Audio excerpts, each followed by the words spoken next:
Alors bonjour, ce cours porte sur la thérapie des schémas, qui est une approche qui a été développée par un psychologue américain qui s'appelle Jeffrey Young, et son intégration dans une approche qu'on pourrait qualifier de comportementale. Donc dans ce cours, nous allons parler surtout d'une intégration un petit peu ce qu'on pourrait qualifier de troisième vague, c'est-à-dire axée sur la pleine conscience, mais également sur la compassion pour soi. Donc on va un petit peu aborder tout ce que, un petit peu l'aspect dans un premier temps théorique sur les schémas, parce que ces schémas ils posent vraiment des problèmes chez les patients qui viennent nous consulter, soit pour des troubles alimentaires, soit dans une logique de modifier leur comportement alimentaire. Alors qu'est-ce qu'on appelle un schéma? Alors un schéma, c'est ce qui représente, en fait c'est un thème important et envahissant pour un individu. Et le schéma, il est constitué de souvenirs, de pensées, d'émotions et de sensations physiques. Je vais vous donner un exemple très clair qui vous parlera. Par exemple, si je suis confronté à l'échec, je peux avoir le schéma, par exemple, échec qui s'active avec des souvenirs, par exemple, le fait d'avoir échoué à l'examen du bac, ou le fait de ne pas avoir réussi mon permis de conduire du premier coup, des pensées, je suis juste bon à échouer, je suis vraiment pas très doué, je n'y arriverai jamais, des émotions peut-être comme de la honte, et des sensations physiques. Et donc ces schémas, on va dire, on en présente tous certains, vont être des freins au changement, peuvent poser des problèmes, c'est-à-dire qu'ils ne sont pas toujours adaptatifs. En soi, les schémas ne sont pas des comportements, mais il y a beaucoup de chances que ces schémas, hein, c'est-à-dire que ces pensées, souvenirs, émotions, sensations physiques, soient à l'origine de comportements. Hein, le but les comportements va entraîner un style d'adaptation pour tenter de résoudre le problème. Donc, en fait, ce qui est très important à comprendre, c'est que quand on éprouve des pensées, des émotions, des sensations, généralement, on aura une tendance à l'action. Et cette tendance à l'action est parfois adaptative. Par exemple, j'éprouve de la colère et je vais aller exprimer sainement ma colère, je vais aller exprimer sainement mon point de vue. Ça serait plutôt un comportement, une tendance à l'action qui serait adaptative, mais parfois la tendance à l'action qui va, je veux dire, être consécutive au schéma sera inadaptative et ne permettra pas justement d'avancer, d'être en phase avec ses valeurs. Et donc là, ça posera un vrai problème.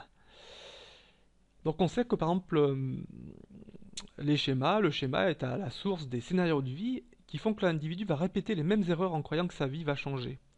C'est-à-dire, par exemple, dans le schéma, je ne sais pas si j'ai schéma, si je suis perfectionniste, je pense que plus je vais en faire, plus il y a de chances que ça fonctionne. Et ça peut marcher un petit peu, hein, mais ça peut aussi me conduire à des situations qui se répètent. Comme par exemple, si j'ai le schéma perfectionnisme, je peux peut-être trop travailler et du coup être fatigué et faire du travail de moins bonne qualité, mais du coup mon schéma va toujours s'activer et je vais peut-être continuer à en faire trop. Donc ça va me conduire à une répétition des scénarios. Ou peut-être que si j'ai le schéma perfectionniste, j'aurai beaucoup de mal à créer une vie de couple parce que j'attendrai toujours de l'autre la perfection. Et donc je risque peut-être de couper court à toute relation dans laquelle la personne, la partenaire ne serait pas considérée comme à la hauteur. Alors si on résume un petit peu comment ça fonctionne, généralement dans un contexte, il y aura une activation du schéma, c'est-à-dire souvenir, pensée, émotion, sensation, que cette activation du schéma va entraîner une réaction au schéma, c'est-à-dire des comportements, et que généralement ces comportements, en tout cas dans les schémas qu'on va aborder, vont avoir des conséquences défavorables. Comme on l'évoquait, peut-être si j'ai le schéma imperfection, dans le contexte d'avoir, je sais pas, dans le contexte d'être face à un partenaire qui par exemple présenterait des défauts, je pourrais avoir ce schéma qui s'active, des pensées du type je ne peux pas être avec quelqu'un qui n'est pas parfait, des émotions, des sensations, peut-être la réaction au schéma, ça va être de couper court à la relation. Et peut-être que ça sera des conséquences défavorables parce que je vais me retrouver seul et ne pas évoluer dans la vie. Donc tout à l'heure, on prendra des exemples qui sont un peu plus orientés sur le comportement alimentaire, bien évidemment. Donc l'important, c'est bien de comprendre que qu'est-ce qu'un schéma. Donc c'est comme on l'a développé tout à l'heure, c'est un thème important et envahissant pour un individu.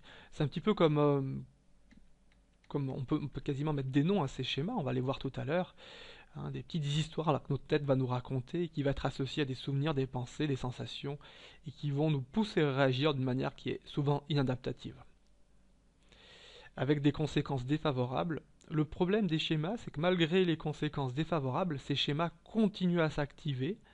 Ils ne sont pas inhibés par la réponse défavorable, donc ce qu'on pourrait qualifier de perte de flexibilité.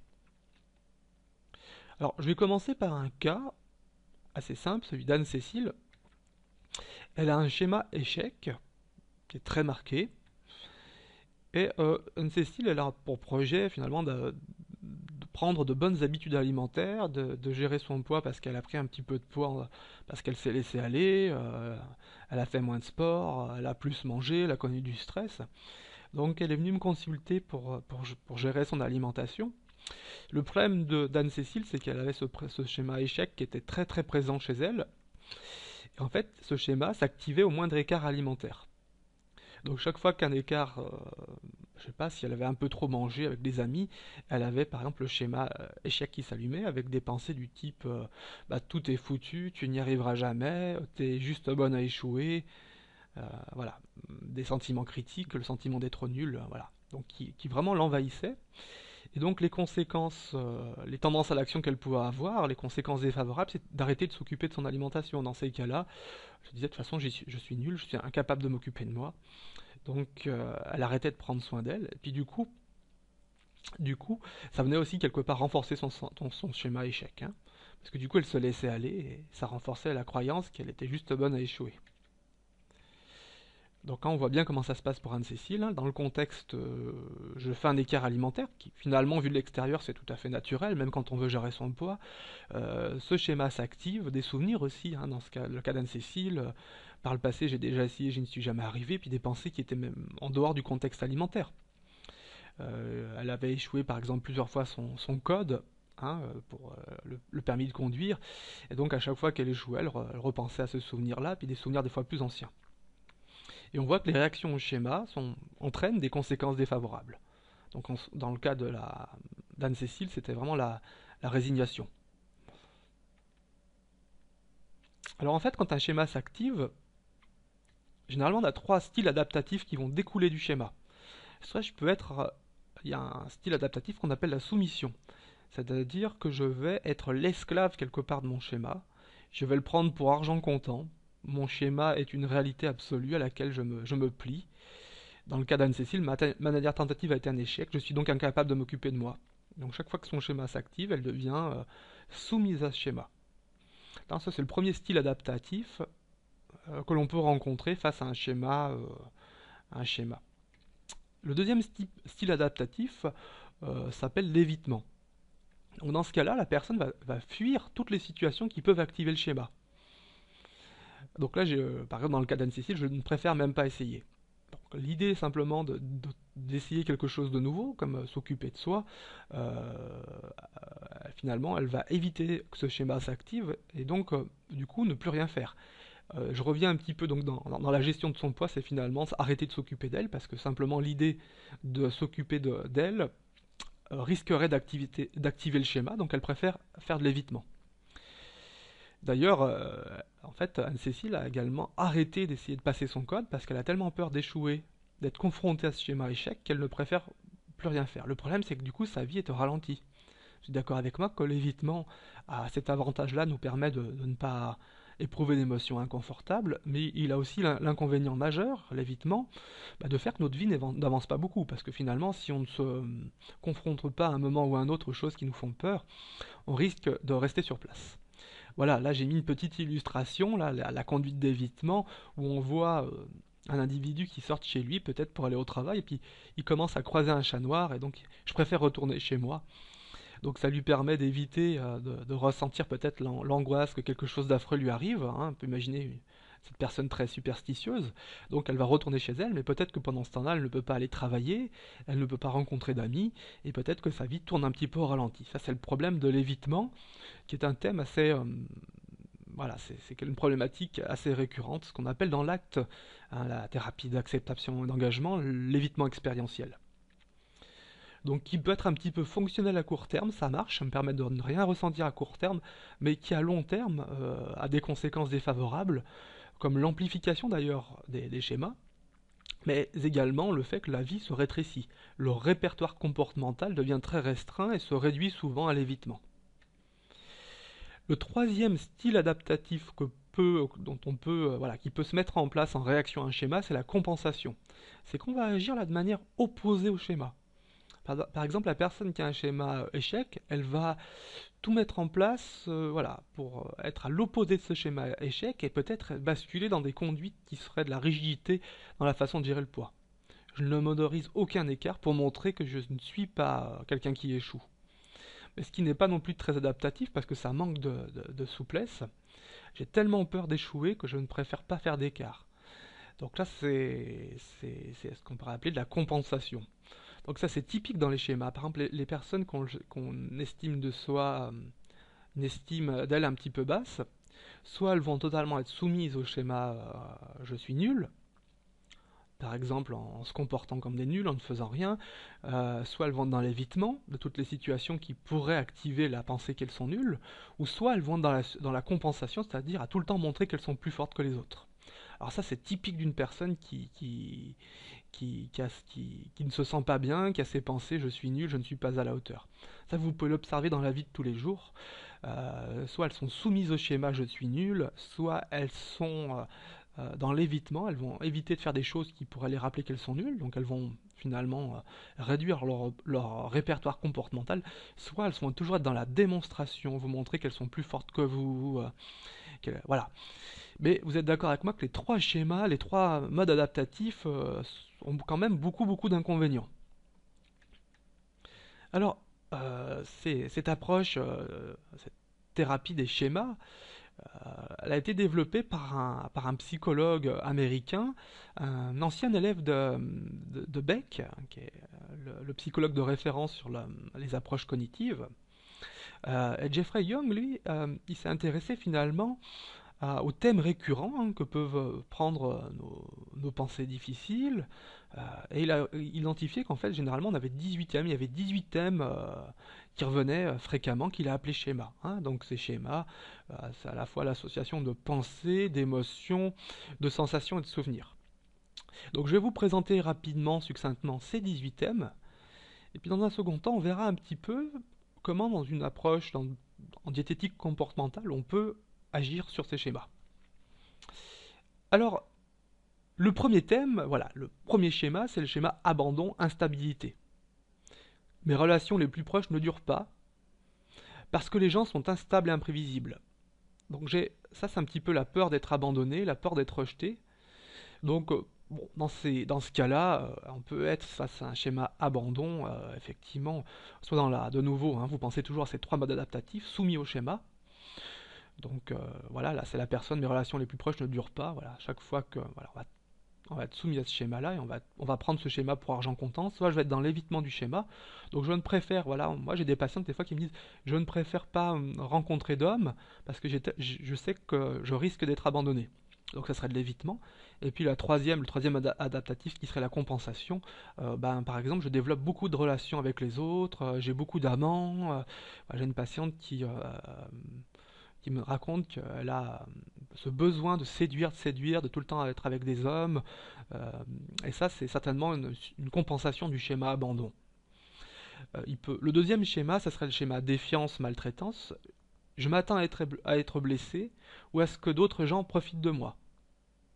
Donc c'est la crainte d'être abusé. Donc, toujours pareil, trois modes adaptatifs. Il y a le schéma carence émotionnelle. Vous voyez, ces trois premiers schémas sont relativement proches, hein. Apparemment, je n'arrive pas à obtenir des autres ce dont j'ai besoin. Par exemple, de la compréhension, du soutien, de l'attention. Et quand ce schéma est très activé, la personne de nouveau va être dans des conséquences défavorables. Peut-être plutôt que d'exprimer qu'elle aurait besoin d'attention, plutôt que d'avoir des comportements qui pourraient susciter de l'attention, ces personnes-là généralement vont être soit dans le repli, soit dans l'agressivité. Le quatrième schéma, c'est le schéma déficience-honte. Il y a quelque chose chez moi qui ne va pas, qui n'est pas bien, qui n'est pas au niveau. Cela fait de moi quelqu'un qu'on ne peut pas aimer. Alors ça, c'est un schéma assez fréquent dans les troubles alimentaires. L'impression que on ne peut pas être aimé pour ce que l'on est. Donc là, c'est souvent un thème, en tout cas, que je trouve récurrent dans les problématiques alimentaires. Donc là, c'est typiquement aussi ce type de schéma qui fait que je vais peut-être être, voilà, dans la soumission au schéma, je ne crée aucune relation avec les autres, soit aussi dans la compensation, en essayant tout le temps de montrer que je suis le plus fort. Cinquième schéma, c'est le schéma isolement social, aliénation. Je suis fondamentalement seul et différent des autres. On est assez proche, hein, ces schémas se ressemblent beaucoup. Le schéma dépendance, c'est le sixième schéma, dépendance, incompétence. C'est l'impression que finalement on est incapable de faire des choses par soi-même. Même sur des choses simples, je ne suis pas capable de prendre soin de moi. Si l'on ne m'aide pas à agir et à décider. Les personnes qui, d'ailleurs, des patients comme ça qui vont venir nous voir et on a vraiment l'impression qu'ils n'ont aucune autonomie, qu'ils attendent vraiment qu'on fasse ce travail à leur place. Ils ont tout le temps besoin d'être rassurés. Vous êtes sûr que je peux manger les féculents Ah, si vous me dites, je le fais. Voilà. Des personnes qui finalement ont peu d'autonomie. Alors ça, c'est vraiment un problème parce que tant qu'on est là pour les aider à gérer leur comportement alimentaire, bah, ça fonctionne, mais elles ne le font pas d'une manière vraiment libre, donc pas de manière très flexible, et puis le jour où on n'est plus là, bah, ça fonctionne plus, quoi. Elles ont vraiment l'impression que si on n'est pas tout le temps derrière elles, ça ne peut pas fonctionner. Le septième schéma, c'est sensibilité au danger et à la maladie. Bon, ça c'est le schéma typique des hypochondriaques, hein. Le danger rôde partout, je ne peux pas empêcher ces choses d'arriver. Voilà, c'est vraiment la peur de la maladie. Donc souvent l'orthorexie, hein, l'orthorexie, vous connaissez ça, c'est cette tendance à vouloir hyper contrôler son alimentation, manger que des produits très sûrs, bio, etc.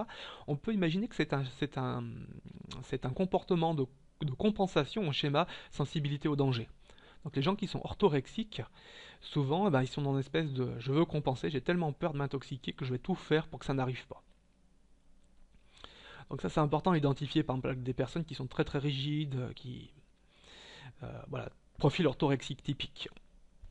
Le huitième schéma, c'est le schéma proximité affective, moi peu développé, qui est aussi assez proche du schéma dépendance-incompétence, hein. Je me sens vide et perdu sans les conseils des autres. Donc la personne a vraiment l'impression que finalement, elle a besoin des autres, qu'elle ne peut pas penser par elle-même, bah, que son avis n'est pas le bon. Donc, et ça, c'est aussi le genre de personnes qui vont venir vous voir en vous disant, mais qu'est-ce que vous en pensez? Voilà. Moi, je sais pas, qu'est-ce que vous en pensez? Voilà. Qui sont tout le temps dans la recherche d'être rassurés par l'avis de l'autre. On a vraiment l'impression que finalement, elles ont, on pourrait dire, peu de personnalité. Ce qui n'est pas le cas, hein, c'est juste que quand ce schéma s'active, pour elles, ça devient une réalité, elles sont embarquées par le schéma, hein. C'est important à comprendre que les personnes, elles subissent leur schéma et qu'elles ne se résument pas à leur schéma, hein. Ça va être très important, c'est ce qu'on verra un peu plus tard. Le schéma 9, celui que j'ai présenté avec le cas précédent, c'est le schéma échec. Je me sens fondamentalement nul par rapport aux autres, je ne peux que rater. Donc c'est sûr que si j'ai ce schéma qui est suractivé, j'aurai aussi beaucoup de difficultés à m'occuper de moi, à avancer, à changer mes comportements alimentaires. Alors, l'autre schéma qui peut... je relance le diaporama. Hop. On en était au schéma d'échec, hein, qu'on vient de détailler. On peut aborder un autre schéma, le schéma 10, qui est le schéma droit, égocentrisme. Je mérite tout ce que j'ai, même si ça dérange les autres. Donc ça va être des pensées très très rigides, qui sont pas forcément des pensées, contrairement à ce qu'on pourrait croire, associées au bien-être, hein. Et c'est des personnes qui vont vraiment être dans ces schémas d'égocentrisme. Le 11e schéma, c'est le schéma manque de maîtrise de soi, d'autodiscipline. J'ai du mal à tolérer la moindre déception, ce qui me pousse à me conduire mal ou à ne plus rien faire. Donc ça, c'est vraiment des personnes qui ont... par exemple, elles vont vous dire, bon ben, s'il m'arrive, si je suis un petit peu frustré, je vais me jeter sur la nourriture. Donc ça serait par exemple une intolérance à la frustration. Ou qui vont vraiment avoir l'impression de... Voilà, le moindre, voilà, que le moindre fait d'avoir une contrainte va être intolérable. Donc ça c'est un schéma que l'on peut rencontrer aussi, voilà, chez des personnes qui vont être compulsives envers la nourriture quand par exemple dans la journée ça ne s'est pas passé exactement comme elles l'auraient aimé. Donc là il y a beaucoup de choses à faire, hein, sur ce schéma-là. Le schéma soumission, c'est le 12e schéma, j'ai tendance à réprimer mes envies et mes émotions à cause des réactions que les autres auront. Donc j'ai tellement peur de la réaction des autres, je préfère réprimer. Donc ça, c'est des personnes, moi je vois ça, pour illustrer un petit peu ce schéma soumission. Par exemple, des patients qui ont tellement peur, par exemple, de la réaction de leur supérieur hiérarchique, qu'elles gardent tout pour elles, donc elles sont totalement soumises. Leur supérieur va, par exemple, leur demander beaucoup de choses, ce qui génère chez elles un peu de colère et de contrariété. Plutôt que d'exprimer cette colère et cette contrariété d'une manière saine, elles vont réprimer tout ça. Par exemple, j'ai une patiente là qu'on appellera Sylvie. Donc Sylvie, vraiment, elle est dans ce schéma typique. Son patron lui en demande toujours trop. Chez elle, ça crée vraiment de la colère. Et cette colère, elle est vraiment réprimée. Et vraiment, elle veut pas décevoir son patron. Elle veut pas créer de tension. Elle a tellement peur de la réaction de son patron que bah, finalement, elle obéit. Alors la conséquence, c'est que finalement, son patron, plus elle est soumise, plus il lui en demande, quoi. On connaît tous ce cercle vicieux-là. Et Sylvie, bah, elle est de plus en plus en colère. Mais cette colère, elle est vraiment réprimée. Puis ce qui se passe quand elle rentre le soir chez elle, soit cette colère, elle explose envers les autres, donc elle devient agressive envers les autres, soit finalement elle essaie de l'apaiser par de la nourriture. Donc ça c'est un schéma, moi, que je trouve euh, assez fréquemment. Le schéma 13, c'est le schéma auto-sacrifice. Je suis très sensible à la souffrance d'autrui et j'ai tendance à cacher mes besoins pour ne pas gêner. Donc ça, c'est des personnes qui vont, par exemple, s'oublier. Elles vont vraiment faire passer les besoins des autres avant leurs propres besoins. Et, donc ça va aussi avoir des conséquences sur les émotions, peut-être la non prise en compte de mes besoins, hein, par exemple mon besoin de repos, mon besoin de réconfort, mon besoin de prendre soin de moi. S'il passe au second plan, bah peut-être que du coup je vais peut-être me laisser aller, ou être dans des comportements de compensation, parce que si je prends pas en compte mes besoins, j'aurais peut-être aussi tendance à compenser. Par exemple, si je prends pas en compte le besoin de prendre soin de moi, en m'apportant un peu de réconfort, peut-être que du coup, je vais peut-être tellement accumuler de tension que je vais me jeter sur la nourriture pour me réconforter. Donc en fait, là, on pourrait dire qu'il y a un déséquilibre entre prendre soin de soi et de prendre soin des autres. Donc là, il y a peut-être quelque chose aussi à faire sur cet équilibre-là. Le schéma numéro 14, c'est le schéma recherche d'approbation, de reconnaissance. La personne va attirer l'attention et susciter l'admiration, souvent, voilà, elle va essayer vraiment d'apporter l'attention sur elle. Et ça peut être au détriment de ce qui satisfait vraiment la personne. Donc il y a certaines, j'ai un patient là par exemple, il recherche tout le temps d'être voilà, d'être admiré par les autres. Donc il en fait toujours trop dans son travail, il en fait toujours trop. Euh, Puis il veut tellement attirer l'attention sur lui, avoir de la reconnaissance, que finalement il n'est pas vraiment authentique. Et il passe quelque part pour un flambeur, pour quelqu'un... et quelque part il est affecté par ce schéma, parce que lui c'est pas ce qu'il voudrait faire. Il voudrait avoir des relations authentiques, être plus humble. Mais c'est plus fort que lui, il a tellement besoin de reconnaissance qu'il va tout le temps en faire trop. Il passe pour quelqu'un d'égocentrique, etc. Et donc ça le gêne. Et donc vu que ça le gêne, bah, la conséquence c'est que bah, il est triste et ça peut aussi avoir des conséquences sur son comportement alimentaire. Généralement, il y a plusieurs schémas. Après, ça peut aussi activer le schéma. Par exemple, dans ce cas-là, j'ai besoin de reconnaissance, donc j'en fais trop. Puis je vois que la conséquence d'en faire trop, c'est finalement de ne pas être authentique et de ne pas être vraiment admiré pour ce que je suis. Voilà.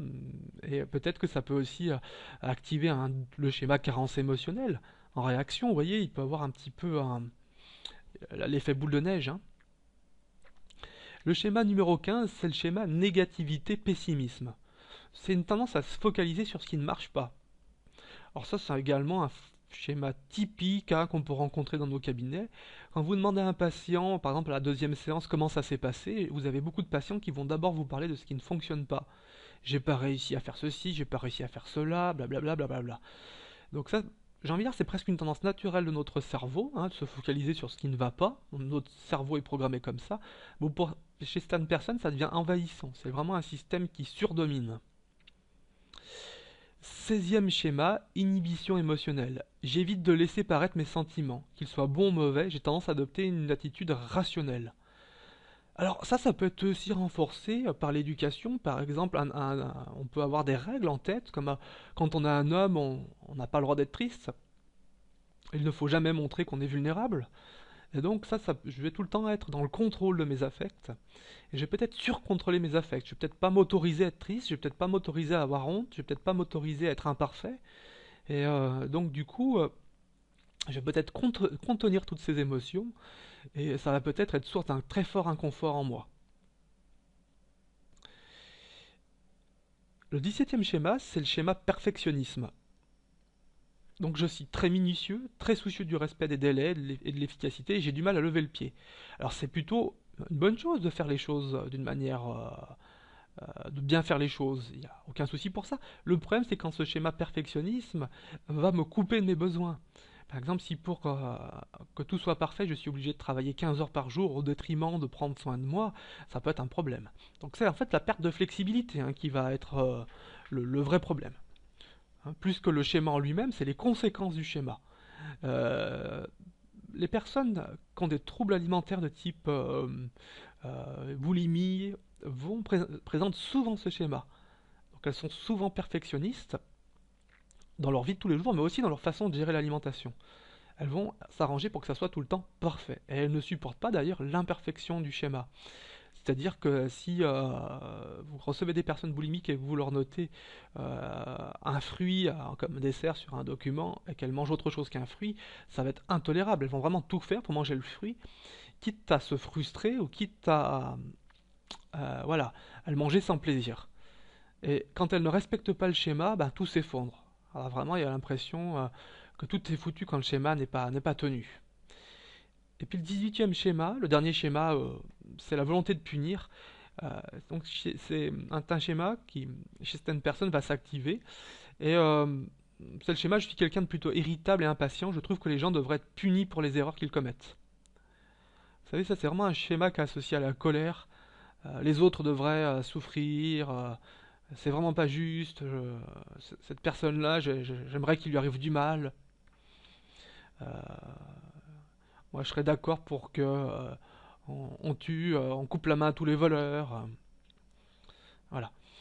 Et donc, ça peut aussi créer des tensions aussi dans la relation à l'autre quand on a ce schéma qui est suractivé. Donc en fait, voilà, pour résumer un peu ce qu'est un schéma, c'est un ensemble composé d'émotions, de pensées, de sensations et de souvenirs, et qui prend plusieurs formes, hein, voilà, comme on l'a vu, abandon, etc., soumission, inhibition émotionnelle, et qui va entraîner des conséquences négatives. Alors, là, j'ai voulu proposer quelque chose d'assez pratico-pratique, c'est comment on va agir déjà d'une manière simple, sans être un expert en psychologie comportementale, comment on peut aider nos patients à être plus flexibles par rapport à leur schéma. Et donc ça, ce que je vous propose, c'est à la portée vraiment de n'importe quel professionnel de santé qui s'est un tout petit peu intéressé au sujet. Bien évidemment, c'est d'ailleurs l'objet de ce cours. La première chose à faire avec un patient, c'est déjà inviter le patient à identifier ses schémas, notamment ceux qui vont avoir un impact sur son comportement alimentaire, de manière directe ou indirecte. Donc on peut aussi donner la liste des schémas au patient, puis l'inviter à trouver les schémas qui dominent dans sa vie, ou on peut nous aussi, par rapport à ce que nous témoigne le patient, essayer d'identifier les schémas qui s'activent. La deuxième chose, ça va être d'explorer le schéma. Ça va être d'aider le patient à observer son schéma, hein. Les pensées, les images, les émotions, les souvenirs qui sont associés au schéma. Parce que si on est dans l'observation, on va déjà dans une position un petit peu méta, et en fait, le problème des schémas, c'est pas qu'ils s'activent, c'est les conséquences, voilà, les tendances à l'action qui vont être associées au schéma. Et si je suis dans l'observation, je ne vais pas être dans l'action. Donc l'intérêt vraiment d'être dans l'observation, ça va de pouvoir être de faire le choix d'être en réaction au schéma ou finalement de faire avec ce schéma et de faire quelque chose de plus adaptatif. De ne pas être embarqué par le schéma. D'aider le patient aussi à mettre en avant son style adaptatif face au schéma. Soumission, par exemple dans le schéma échec, je suis soumis à ce schéma échec, ou compensation, par exemple dans voilà, la personne qui va tout le temps en faire trop, ou évitement. L'évitement, par exemple, chez une personne le- qui a peur d'être rejetée, qui va finalement ne jamais aller vers les autres. On voit des personnes, par exemple, qui ont tellement peur d'être jugées sur leur apparence qui préfèrent décliner des invitations. Donc ça, c'est de l'évitement. Et la dernière chose à faire, c'est d'observer, mettre en évidence les conséquences associées au schéma, de regarder si ces conséquences, euh, par exemple, quelles sont les conséquences à long terme. Peut-être qu'à court terme, l'évitement, par exemple, ça peut marcher, mais qu'à long terme, c'est une catastrophe. Euh, Ça peut être aussi, voilà,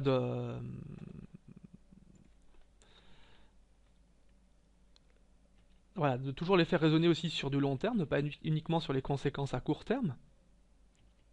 Et puis ce qui va être intéressant par rapport à chez moi, pardonnez-moi, je remets la diapo.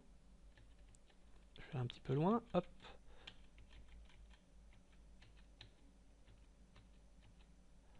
Ça va être aussi d'amener le patient à observer si les conséquences, bah, les comportements qui vont être en réaction au schéma sont en cohérence avec ses valeurs profondes. C'est-à-dire ces valeurs, j'entends les valeurs hein, vraiment comme on l'entend dans l'acte, ou dans l'entretien motivationnel, toutes ces choses qui vont donner du sens à l'existence.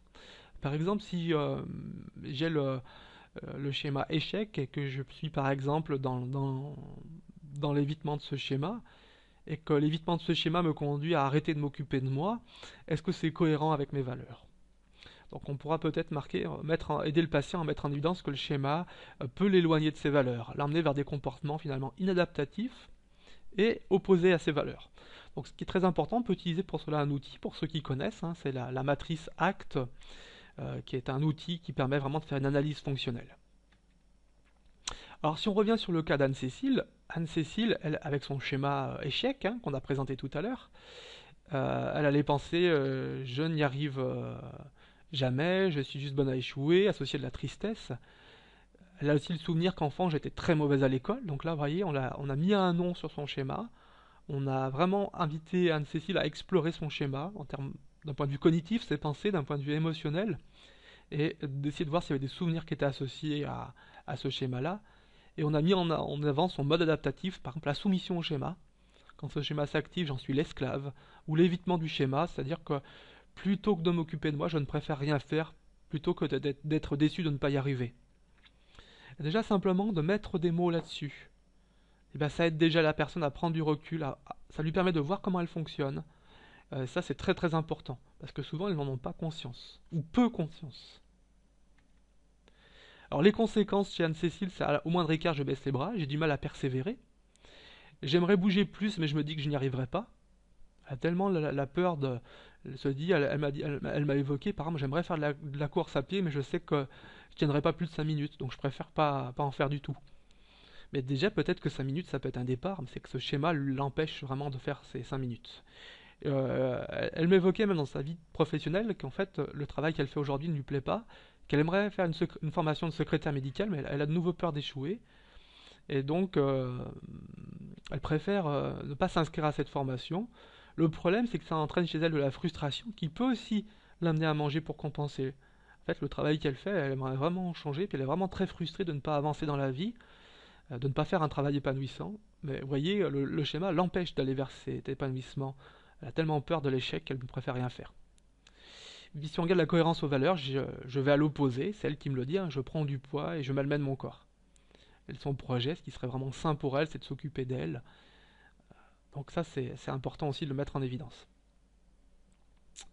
Alors, en fait, quand un schéma voilà, s'active, on l'a évoqué, je reprends les étapes, inviter le patient à identifier ses schémas, explorer le schéma avec le patient, mettre en avant le style adaptatif et mettre en avant les conséquences, à la fois en termes d'efficacité et de cohérence par rapport aux valeurs. Alors, moi j'ai été très inspiré pour la réalisation de ce mini-cours, hein. C'est un cours d'une durée réduite aujourd'hui.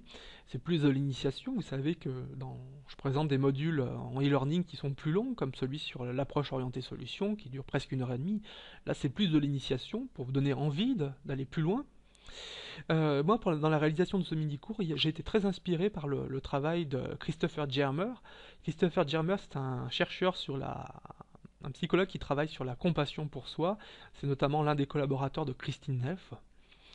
Et il a écrit notamment un bouquin qui s'appelle, je cherche le titre en français, l'autocompassion.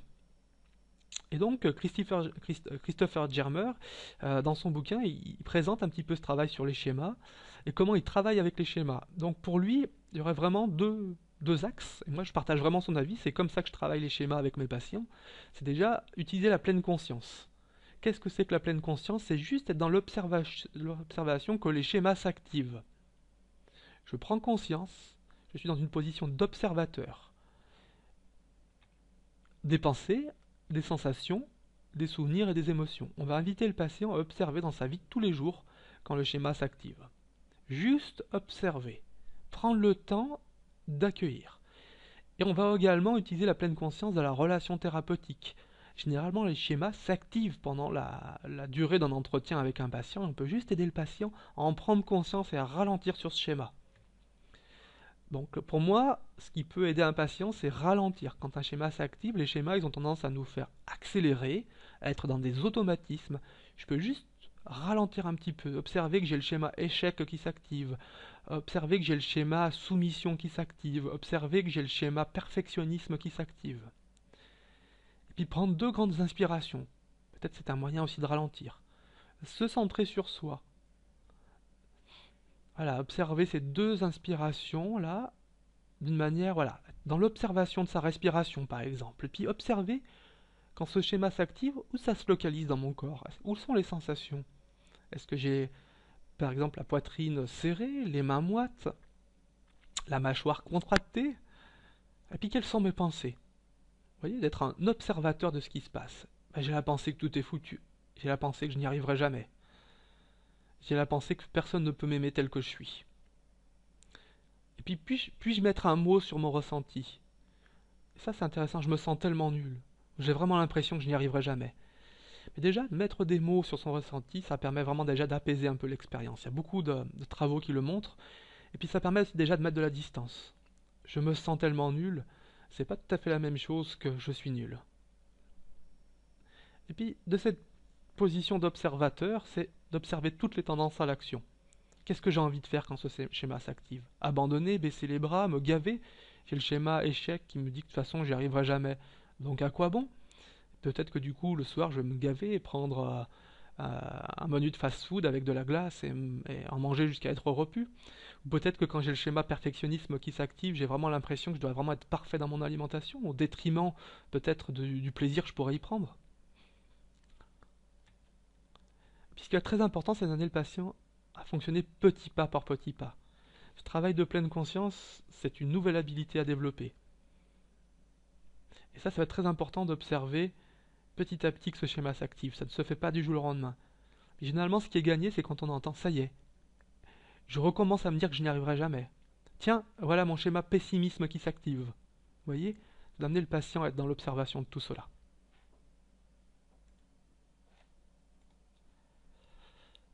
Alors, reprenons un petit peu voilà, le cours où nous l'avons laissé. On était sur cette idée là de la pleine conscience, qui est finalement cette capacité à se positionner en observateur. Vous savez, un des chercheurs les plus connus qui a vraiment vulgarisé, permis vraiment une bonne utilisation de la pleine conscience j'ai envie de dire en médecine comportementale. C'est un Américain qui s'appelle John Kabat-Zinn. Et John Kabat-Zinn, si vous voulez, il a un mot qui est très juste. Il dit que finalement, la pleine conscience, c'est dans le non-agir. Hein, ça reprend un petit peu l'idée bouddhiste que finalement, là, on n'est pas dans l'action. Et observer, ce n'est pas agir. Hein, on est vraiment sur deux choses qui sont très très opposées. Et si j'observe que mon schéma s'active, que je suis dans l'activation de ce schéma, je serai forcément moins embarqué par mon schéma. Le problème des schémas, c'est qu'ils nous embarquent. Donc là, c'est utiliser la pleine conscience, cette capacité à prendre du recul sur les choses. Mais cette capacité à prendre du recul sur les choses, elle va demander aussi de clairement laisser de la place pour ces choses quand elles s'expriment.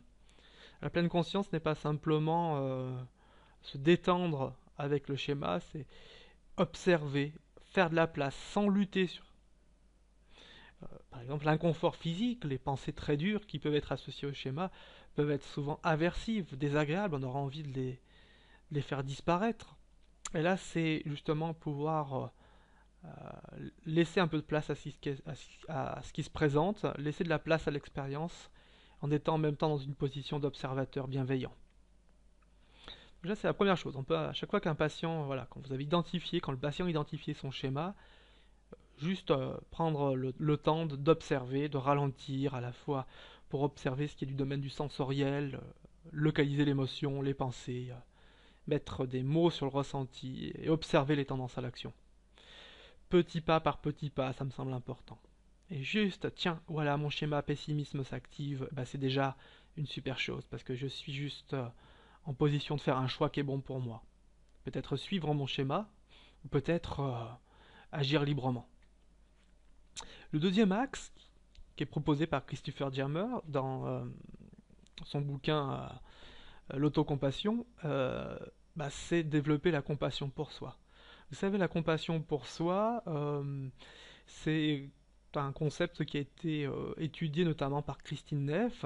Et Christine Neff, elle présente la compassion pour soi comme quelque chose qui aurait trois dimensions. C'est-à-dire être bienveillant envers soi, c'est-à-dire avoir des comportements doux envers soi. C'est la pleine conscience, c'est-à-dire savoir observer ce qu'on peut ressentir, donc ce qu'on a abordé préalablement. Et c'est également la conscience que bah, finalement l'échec et l'inconfort émotionnel est partagé par toute l'humanité. C'est quelque chose qui nous unit, plutôt que quelque chose qui nous éloigne. Et donc, ce qu'on peut, dans le travail sur les schémas, c'est de prendre voilà, toujours une perspective bienveillante. Et si c'était la personne que j'aime le plus sur Terre? Voilà. Par exemple, j'ai le schéma échec et je suis juste bon à échouer. Euh, est-ce que c'est vraiment quelque chose que je pourrais conseiller à quelqu'un que j'aime beaucoup en cas d'échec? Hein, déjà, puis qu'est-ce que j'aurais envie de faire pour une personne en cas d'échec? Quelqu'un qui me, quelqu'un que j'aime beaucoup et que je vois peiner par le fait d'échouer, peut-être que j'aurais juste envie de lui apporter un peu de réconfort, peut-être quelques mots doux. Donc cette perspective bienveillante, ce qu'on observe dans la notion de compassion pour soi, c'est que généralement les patients vont dire moi je suis très doué pour les autres, pour les rassurer, pour dire des mots doux, et puis pour moi c'est différent. Donc c'est quelque chose qui peut s'entraîner bien évidemment, notamment par le travail de perspective. Puis je crois que la compassion pour soi, voilà, vraiment c'est cette capacité à s'apporter aussi du réconfort quand ça va mal. C'est aussi être doux envers soi dans les moments difficiles. Cette image, moi, elle me parle beaucoup. Deux enfants, là, vous voyez, c'est quelque chose qui est assez inné. Donc, la compassion pour soi, ça va être aussi s'apporter du réconfort, comme on pourrait le faire envers les autres. Et pour moi, s'apporter du réconfort, ça peut prendre deux formes. Ça peut être s'apporter du réconfort physiquement. Par exemple, quand je sens je me sens comme le dernier des nuls, ou que je sens que je suis justement échoué, ou quand je sens que je suis une personne qui n'est pas digne d'amour, ben, ou quand je sens que rien ne va dans ma vie, peut-être que physiquement être bienveillant vers soi, ça peut prendre le- la forme de se faire couler un bain, ou juste pour avoir un moment pour soi, de boire un thé chaud, ou toute activité qui va pouvoir permettre d'apporter un peu de douceur dans l'expérience. Alors là, c'est vrai, les deux exemples que j'ai pris, ça me saute aux yeux maintenant, c'est toujours associé aussi à la chaleur physique, se faire couler un bain chaud, boire un thé, parce qu'on a observé des travaux là-dessus qui ont montré que la chaleur physique était associée au réconfort. Donc on active dans notre cerveau, il y a une sorte d'association dans notre cerveau, où tout ce qui est un peu chaud va être réconfortant. Donc bon, ça c'est juste une petite parenthèse. Et s'apporter du réconfort, ça peut prendre une deuxième forme, ça peut être s'apporter quelques mots de réconfort. Bah, comment on pourrait le faire envers un ami qui est triste? T'inquiète pas, ça va aller mieux, euh, tout n'est pas si grave. Et c'est bien d'avoir un petit peu aussi de s'apporter ces mots de réconfort à soi. Mon pauvre, ce n'est pas toujours simple, ne t'en fais pas, tout ira mieux demain. Bah, c'est tout à fait normal de penser au pire, ça serait dommage de baisser les bras.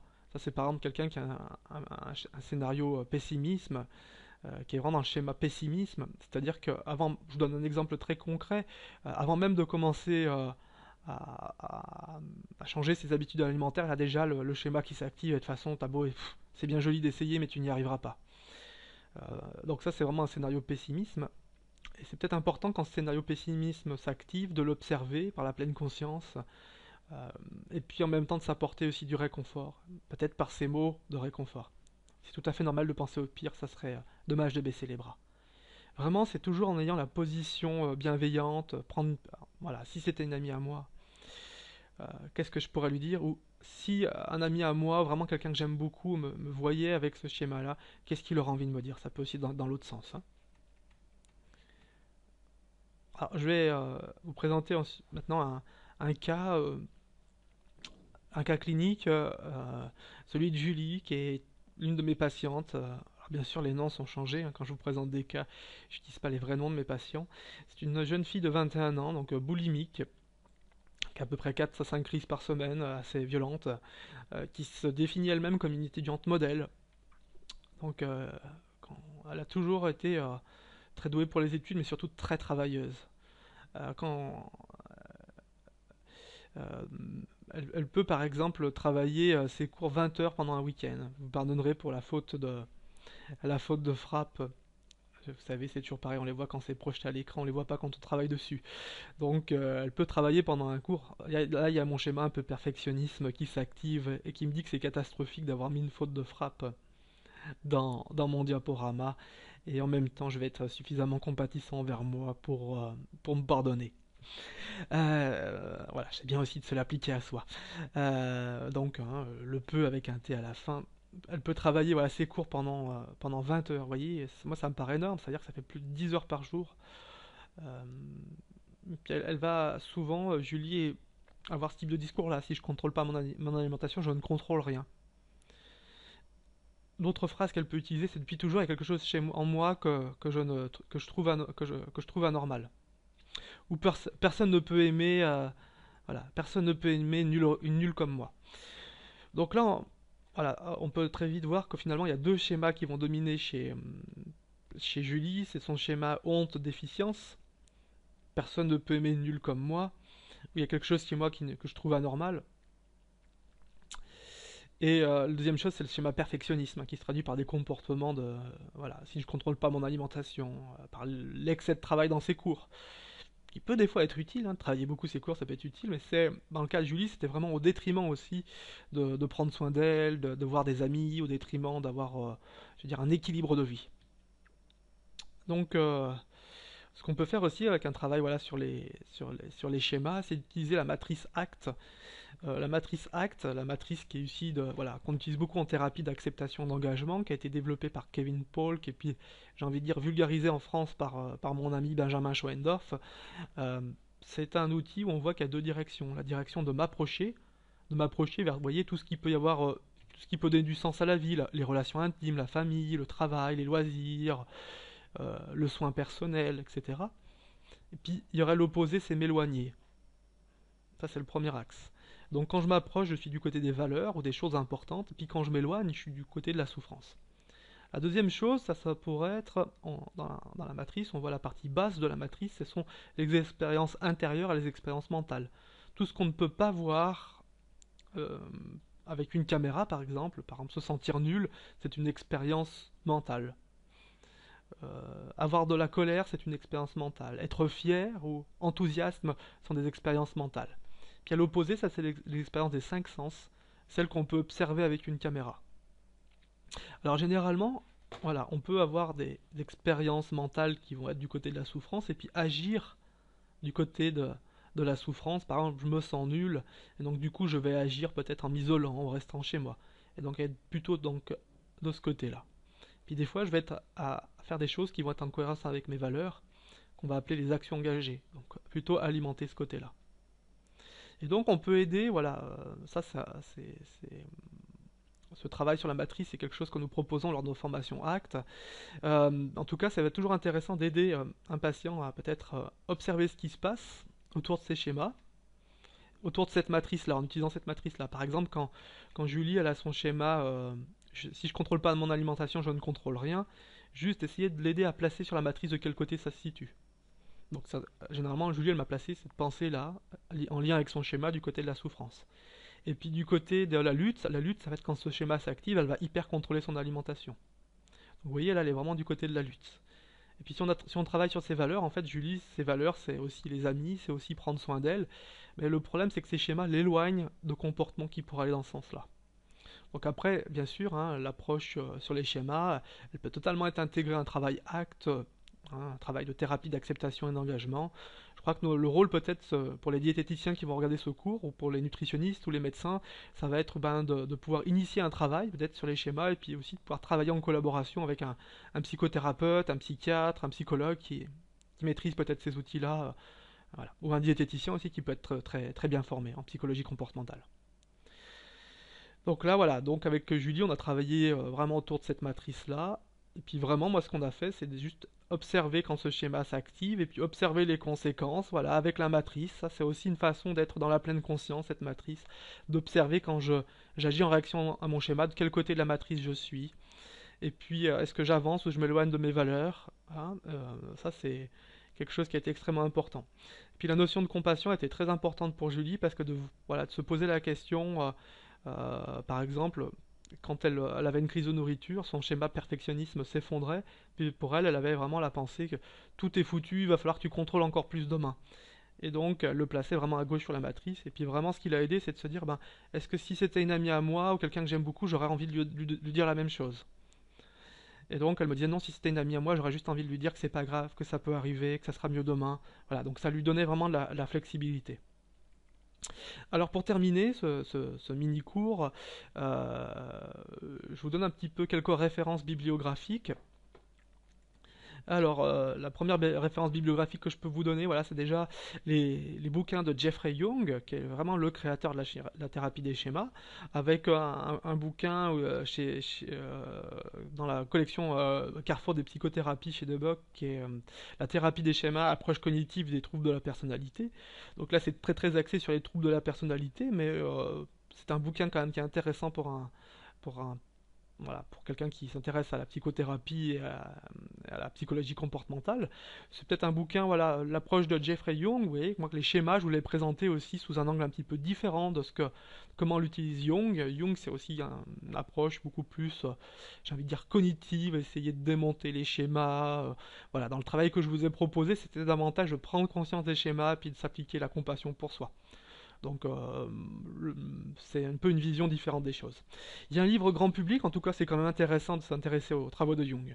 Je réinvente ma vie, qui est plus un livre grand public, hein. Le bouquin de gauche est plus un livre pour professionnels, le bouquin de droite plus un livre grand public que je vous invite aussi à lire. Je réinvente ma vie, vous valez mieux que vous ne pensez. C'est un petit peu voilà, des cas cliniques avec des schémas qui s'activent et des pistes pour les changer. Donc voilà, les bouquins de Jung. Et puis vraiment, moi je pense que c'est très important aussi d'avoir ces bouquins-là, de s'intéresser vraiment à la compassion pour soi, avec bien sûr Christopher Germer que j'ai pris en exemple, parce que justement il aborde cette notion de schéma et comment on peut utiliser la pleine conscience et la compassion pour soi pour sortir des schémas, bah, comme je vous l'ai présenté vraiment dans ce mini-cours. Christine Neff que j'aime beaucoup. Alors ceux qui ont fait des ateliers avec moi savent que c'est un de mes modèles et que j'utilise beaucoup dans mon approche d'éléments de son travail. C'est vraiment une chercheuse qui m'a beaucoup inspiré. C'est vraiment la référence en matière de compassion pour soi. Et puis Tara Bennett Goldman, qui est qui est la première, voilà, c'est un livre qui a déjà quelques années, à avoir abordé la notion de pleine conscience et de schéma.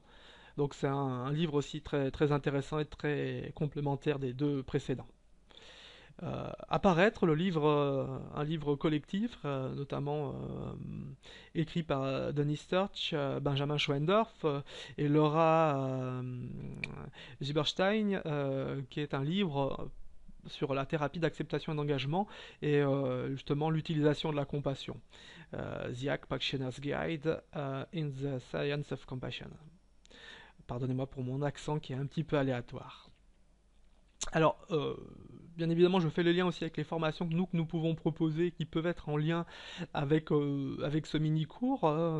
À venir au mois de mars, le 11 et 12 mars 2015, une formation de 2 jours sur l'initiation à la pleine conscience. Et puis bien sûr ses applications cliniques et une intégration et une approche comportementale. Donc c'est une formation qui est destinée à tous les professionnels de santé, voilà, qui co-animée par Nathalie Hanard, qui est une psychologue, qui vraiment une très bonne spécialiste de la pleine conscience, et que j'ai la chance de co-animer aussi. Et puis l'atelier qu'on a réalisé avec Anne Chablis, le docteur Chablis, le 10 et 11 octobre, insatisfaction corporelle et acceptation, utiliser la thérapie d'acceptation et d'engagement. Donc là, c'est aussi un atelier dans lequel on a beaucoup travaillé sur la pleine conscience, l'acceptation, la compassion pour soi. Et c'est un atelier donc qui sera reconduit pour l'année 2015, bien évidemment. Ça a été un très très gros succès avec près de 40 participants à ce premier atelier. Il sera bien évidemment reconduit en 2015. Je vous invite dans tous les cas à suivre notre actualité sur le site www.diététiquecomportementale.com, à la fois pour les formations, j'ai envie de dire en présentiel, comme les deux que je viens de vous présenter, et puis aussi peut-être pour voilà, suivre régulièrement les cours en e-learning, et comme celui-ci qui est un cours gratuit. Il y aura d'autres cours gratuits, puis des cours peut-être un peu plus conséquents, plus construits, plus longs, qui sont eux payants, mais qui restent tout à fait abordables en termes de prix. Hein. Vraiment l'idée, l'intention que j'ai dans ces cours, c'est vraiment de pouvoir vous fournir des outils qui soient facilement utilisables dans votre pratique quotidienne.